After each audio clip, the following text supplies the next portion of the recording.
सरकार का पूरा संरक्षण है। आज लगातार हम देख रहे हैं, कभी मस्जिदों पे धावा बोला जाता है, कभी मदरसों पे धावा बोला जाता है, कभी अब आप देख लो मकबरे भी नहीं छोड़े। मतलब आज एक इंसान जिंदा तो जो है वो तो परेशान है ही, जो इबादत की जगह है वो तो अलग परेशान है। और आप ये देखो कि आज मस्जिदें, मकबरे, मतलब जहाँ मुर्दा एक सो रहे हैं उनको भी जाके परेशान किया जा रहा है। मंदिर, आप एक मकबरे में मंदिर ढूंढते फिर रहे हो। आप मुझे ये बात बताओ, ये तो सोचने वाली बात है ना। इतने समय से वहां पे मकबरा बना हुआ है तो मंदिर कह दोगे? किसी भी चीज को मंदिर कह देना, मतलब सारी जगह मंदिर जो मुसलमानों से जुड़ी इमारतों में क्यों है? सरकार ऐसी है जो एक एजेंडा सेट करती है कि मुसलमानों को प्रताड़ित करो और कुछ ऐसे लोग होंगे जो उससे खुश होकर के उनको वोट देंगे। इसमें हिंदू भाई कह रहे हैं कि भैया ये दंगाई हैं, इनको हिंदू धर्म से मत जोड़ो। लगातार इवन मुसलमान भी कई लोग कहते हैं कि ये अंधभक्त हैं, इनको हिंदू मत कहो। एक एक्चुअल मायने में जो हिंदू होता है वो सभी धर्मों का सम्मान करता है। आपने कभी नहीं देखा होगा जो एक्चुअल मायने में हिंदू है वो ऐसा काम कर रहा होगा कि कोई सी भी धार्मिक यात्रा होती है वो मस्जिदों की तरफ क्यों मुड़ जाती है, वो मकबरों की तरफ क्यों मुड़ जाती है। आरोपियों पे मामले तो दर्ज होते हैं साहब, उसके बाद फूल मालों से स्वागत होता है। आपको पता होगा कि अभी मौर्य साहब को चपेट मारी गई है, आपको पता है ना। तो मौर्य साहब को चपेट मारी गई है, उसको चपेट मारने के बाद चपेट मारने वाले को 11 लाख रुपए का पुरस्कार दिया गया। जो बीजेपी में ऐसे नैरेटिव सेट करेगा, धाराएं लगवाएगा, उनके लिए इनाम है। आप ये मत सोचो कि भैया उनके ऊपर एफआईआर हो गई या फर्जी हो गई या कुछ भी हो गया तो उनके खिलाफ कोई मुकदमे चलेंगे या लंबी जमानतें हो जाती हैं, उसके बाद बाहर होते हैं, उसके बाद भाजपा ज्वाइन कर लेते हैं। नमस्कार दर्शकों, आप सभी का बहुत बहुत स्वागत है। फतेहपुर में सैकड़ों की भीड़ आती है और मकबरा पे चढ़ जाती है, वहां पर भगवा झंडे फहराती है और उसके बाद पूजा अर्चना करती है और दावा किया जाता है कि फतेहपुर का ये जो मकबरा है ये हिंदू मंदिर है।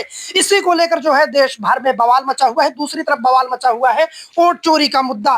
तो कुछ लोग कह रहे हैं कि मुद्दे की भटकाने की कोशिश हो रही है। इसी मुद्दे पर बातचीत करने के लिए हमारे साथ गिन्नी साहनी जी हैं। सबसे पहले आपका बहुत बहुत स्वागत है। कैसे देख रहे हैं, फतेहपुर में सैकड़ों की भीड़ जाती है और वहां पर धावा बोल देती है? देखिए, सबसे बड़ी बात यह है कि सरकार का पूरा संरक्षण है। आज लगातार हम देख रहे हैं, कभी मस्जिदों पे धावा बोला जाता है, कभी मदरसों पे धावा बोला जाता है, कभी अब आप देख लो मकबरे भी नहीं छोड़े। मतलब आज एक इंसान जिंदा तो जो है वो तो परेशान है ही, जो इबादत की जगह है वो तो अलग परेशान है। और आप ये देखो कि आज मस्जिदें, मकबरे, मतलब जहाँ मुर्दा एक सो रहे हैं उनको भी जाके परेशान किया जा रहा है। मतलब ये जो लगातार एक आपको एक एजेंडा दिख रहा है, ये पुलिस के आप देखो कि सब कुछ संरक्षण में हुआ है। क्यों नहीं पुलिस वालों ने वहां पे लाठीचार्ज किया? क्यों नहीं वहां पे गोला बारूद चला गया? क्यों नहीं वहां पे वाटर कैनन का इस्तेमाल किया गया? वैसे तो लगातार कहने को मंदिर है, वो मंदिर। देखिए, मैं आपसे एक ही बात कहना चाह रहा हूँ कि मंदिर है मंदिर। आप एक मकबरे में मंदिर ढूंढते फिर रहे हो। आप मुझे ये बात बताओ, ये तो सोचने वाली बात है ना। इतने समय से वहां पे मकबरा बना हुआ है तो मंदिर कह दोगे? किसी भी चीज को मंदिर कह देना, मतलब सारी जगह मंदिर जो मुसलमानों से जुड़ी इमारतों में क्यों है? आप इस चीज को देखो ना। ये तो लगातार हम देखते आ रहे कि आज एक सरकार ऐसी है जो एक एजेंडा सेट करती है कि मुसलमानों को प्रताड़ित करो और कुछ ऐसे लोग होंगे जो उससे खुश होकर के उनको वोट देंगे। आप समझो, ये एजेंडे के तहत काम हो रहा है। आप इस एजेंडे को पहचानने की कोशिश करो। आप लगातार ऐसी काम करते हो जिससे देश की अर्थव्यवस्था का भी नुकसान होता है, देश के भाईचारे का भी नुकसान होता है और देश में दंगों का माहौल बनता है। तो ये सांप्रदायिकता बढ़ रही है, इसका जिम्मेदार कौन है? आप मुझे बात बताओ। अब वहां पुलिस वाले देखो, पुलिस वाले दंगाइयों के साथ बैठ के दांत फाड़ रहे हैं, एक्चुअल हिंदू विरोध कर रहे हैं। आज वो जमाना आ चुका है कि जो एक्चुअल हिंदू है उनको वीडियो बना के बोलना पड़ता है। जिलाधिकारी आए, वहां पर आए, बाद में आए और कहा कि तो कुछ अराजक तो जो है मैं आपसे वही तो कहना चाह रहा हूँ। पर आज मीडिया में नैरेटिव सेट होता है। देखो, हिंदुओं ने मुसलमानों की मकबरों पे चढ़ाई कर दी, हिंदुओं ने। मैं आपसे कहना चाह रहा हूँ, आप हिंदू को बदनाम क्यों कर रहे हो? ये मीडिया भी ये जो नैरेटिव सेट करती है वो क्यों करती है? आज आप ये देखो कि लगातार देश के हिंदू लोग जो हैं वो जागरूक हैं। उनको पता है कि भैया हमारा धर्म बदनाम कर रहे हैं, तो वो बढ़ करके आगे वीडियो बना रहे हैं। आप देखो तो इंस्टाग्राम पूरा रीलों से भरा पड़ा है जिसमें हिंदू भाई कह रहे हैं कि भैया ये दंगाई हैं, इनको हिंदू धर्म से मत जोड़ो। लगातार इवन मुसलमान भी कई लोग कहते हैं कि ये अंधभक्त हैं, इनको हिंदू मत कहो। एक एक्चुअल मायने में जो हिंदू होता है वो सभी धर्मों का सम्मान करता है। आपने कभी नहीं देखा होगा जो एक्चुअल मायने में हिंदू है वो ऐसा काम कर रहा होगा। 2014 से पहले का भारत देखो आप, आपको कभी ऐसा माहौल देखने को मिलता हो? पर ये जो माहौल एकदम सेट हो रहा है, इसको हवा देने वाला कौन है? भाजपा है। आपको पता होना चाहिए, भाजपा अपने जो गुर्गे पाल रखे हैं उनको पूरी छूट देती है। अच्छा, वहाँ धावा बोलने से पहले जो है बाकायदा टाइम दिया गया था, प्रेस कॉन्फ्रेंस की गई थी और उसके बाद भी इतना बड़ा मामला हो जाता है। देखिए, मैं तो आपसे एक ही बात कहना चाहूंगा कि आज प्रेस कॉन्फ्रेंस हो या कुछ भी हो, ऐसे मुद्दों को हवा कौन देता है? ऐसे मुद्दों को हवा देता है भाजपा के नेताओं के बयान, जो लगातार कहते हैं कि आपने कितने बयान, उनके एक एक बयान निकाल लो, उनके सारे बयान जो होते हैं वो मुस्लिम विरोधी होते हैं, देश का माहौल खराब करने वाले होते हैं, देश में दंगों का नैरेटिव सेट करते हैं। आप इस चीज को यहाँ से जोड़ के देखो कि लगातार हम ये देखते आ रहे हैं कि कोई सी भी धार्मिक यात्रा होती है वो मस्जिदों की तरफ क्यों मुड़ जाती है, वो मकबरों की तरफ क्यों मुड़ जाती है। और ये जो मुद्दा था, ये तो वोट चोरी से जुड़ा हुआ था। आपको पता है पूरे देश में वोट चोरी का हाहाकार मचा हुआ था। आप ये बात जानते हैं बहुत अच्छे से कि राहुल गांधी ने किस तरीके से एक ऐसा, मतलब मैं कहता हूँ इतना बड़ा खुलासा हिंदुस्तान में कभी देखने को नहीं मिला होगा कि एक वोटर के उन्होंने बता दिया 4-4 बंदे वोट डालने वाले हैं, एक घर में 80-80 आदमी रह रहे जहाँ पे कोई एक्चुअल में है ही नहीं। तो जो इतना बड़ा मुद्दा खड़ा हो चुका था उसे कैसे दबाया जाए। अब इनका शैतानी दिमाग जागा। आप समझो इस समय तो कोई आपको नहीं दिखेगा कि रामनवमी का त्योहार हो, जो इनकी यात्रा निकल रही है, कुछ भी हो रहा हो। तो ये जो चीज थी ये आपको देखना चाहिए, पहचानना चाहिए और मीडिया को एक्सपोज करना चाहिए कि बिना किसी धार्मिक एजेंडे के वहां पे इतनी आबादी कैसे आ गई। आप इस चीज को देखो, वो आबादी को डाइवर्ट किया गया, वो आबादी को मोड़ा गया ताकि जो इतना बड़ा नैरेटिव यूपी विधानसभा में सरकार कह रही है, इसमें सरकार में कहाँ हाथ है। हमने आरोपियों पे मामले दर्ज किए हैं। देखिए आरोपियों पे मामले तो दर्ज होते हैं साहब, उसके बाद फूल मालों से स्वागत होता है। आपको पता होगा कि अभी मौर्य साहब को चपेट मारी गई है, आपको पता है ना। तो मौर्य साहब को जो चपेट मारी गई है, उसको चपेट मारने के बाद चपेट मारने वाले को 11 लाख रुपए का पुरस्कार दिया गया है। आप यहाँ से लगा लो।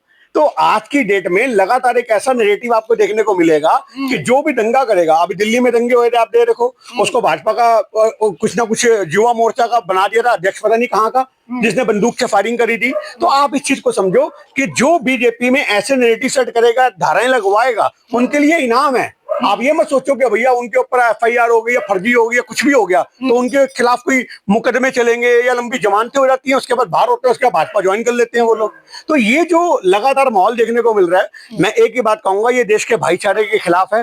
देश में इतना बड़ा आप देखोगे आजादी का जश्न मनने का त्योहार हो रहा है, हमारे बात कल 15 अगस्त है, पर ऐसे मुद्दे जब खड़े होते हैं तो देश को बांटने का काम करते हैं। क्या प्रधानमंत्री जी वहां प्राचीर से लाल किले की ये भाषण देंगे कि भाईचारा बढ़ावा दो, हिंदू मुसलमान मिलके रहो? एक प्रधानमंत्री का बोलना क्या देश के लोगों के दिमाग में, जहन में नहीं आएगा कि भैया हमारा प्रधानमंत्री। संगठन के लोग बार बार कहते हैं कि जहां से हमारी आस्था जुड़ी है उन्हें हम फिर से। देखिए मैं आपसे कहना चाह रहा हूँ, जो ये बोलते हैं ना आस्था जुड़ी है, आप इनसे बोलो कि रामायण की 4 चौपाइयां सुनाओ। आप इनसे रामायण की 4 चौपाइयां नहीं सुनाई जाएंगी। इनसे आप पूछोगे ना कि राम जी की कुछ ऐसी 4 बातें महत्वपूर्ण बता दो जो एक मानव कल्याण से जुड़ी हो, ये वो नहीं बता सकते। आज इनकी नजर में सिर्फ एक ही मुद्दा है कि धर्म का सहारा लेकर के उत्पात मचाओ, धर्म को बदनाम करो। ये धर्म के रक्षक नहीं है, ये धर्म के भक्षक हैं। आप इस बात को याद रखना। धर्म को बचाने वाले लोग कभी भी दूसरे के धर्मों को जाकर के ऐसे तोड़फोड़ काम नहीं करते। अगर आपको लग रहा है कि वहां पे मंदिर है तो कोर्ट में डालो आवेदन। अगर आपको लग रहा है उस मकबरे में मंदिर है तो कोर्ट लड़ेगा ना, इंसाफ वो होगा। तुम जाकर के हथौड़े चलाओगे, ये कोई इंसाफ थोड़ी ना भाई, ये कोई तरीका थोड़ी ना है। तुम झंडे फहराओ, उसके बाद वहां पे कूदो, मकबरे तोड़ो, आप दूसरे बंदे की आस्था, धर्म, उन चीजों से खिलवाड़ करो और फिर इसके बाद देश का माहौल खराब हो।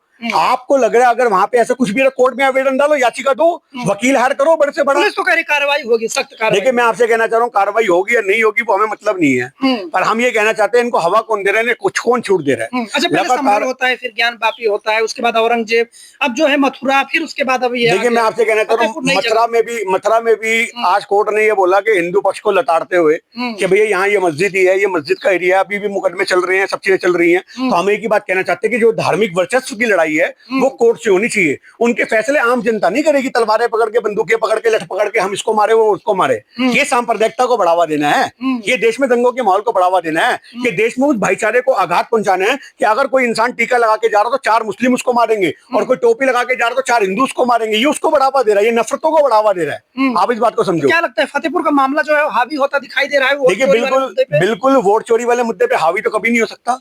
राहुल गांधी जी लगातार, आपको पता है 17 तारीख से बिहार के अंदर ये अपनी यात्रा शुरू करने लगे अगस्त की, अभी 4-3 दिन बाद, और वो बिहार की गली गली में जाकर के लोगों को बताएंगे देखो किस तरह से वोटों की चोरी हुई है, देखो किस तरह से देश का माहौल खराब किया जा रहा है। आप मुझे एक बात बताइए कि 90 साल की एक पहली वोटर हो सकती है क्या? 90 साल की औरत, 74 साल की औरत, 72 साल की औरत को फर्स्ट वोटर बना के रजिस्टर्ड कर दिया गया। इंडिया टुडे की रिपोर्ट है जी, एक कमरे में 80 बंदों का खुलासा किया गया। एक कमरे में 80 बंदे कैसे रह सकते हैं मुझे बात बताओ, और वहां जाते तो एक आदमी मिलता रहने वाला। तो ये जो चीजें हैं, ये वोट चोरी वाला जो तरीका है, हम सोचते थे आज तक कि ईवीएम में गड़बड़ी हो रही है, हम सोचते थे ईवीएम में गड़बड़ी हो रही है, ईवीएम में गड़बड़ी नहीं हो रही। ये नए वोटरों को दे करके पूरा एक तरीका, मतलब आप ये लगा लो भी दिल्ली में चुनाव हुआ है, तो मैं ज्यादा दूर नहीं जाता, हमारी एक जानकार हैं और जो भाजपा से जुड़े हुए हैं, उन्होंने बोला आपका राहुल सही कह रहा है सरदार जी, आपका राहुल सही कह रहा है, 400 वोट तो मैंने फलाने फलाने मंत्री को डलवाई हैं। अब आप ये लगा लो।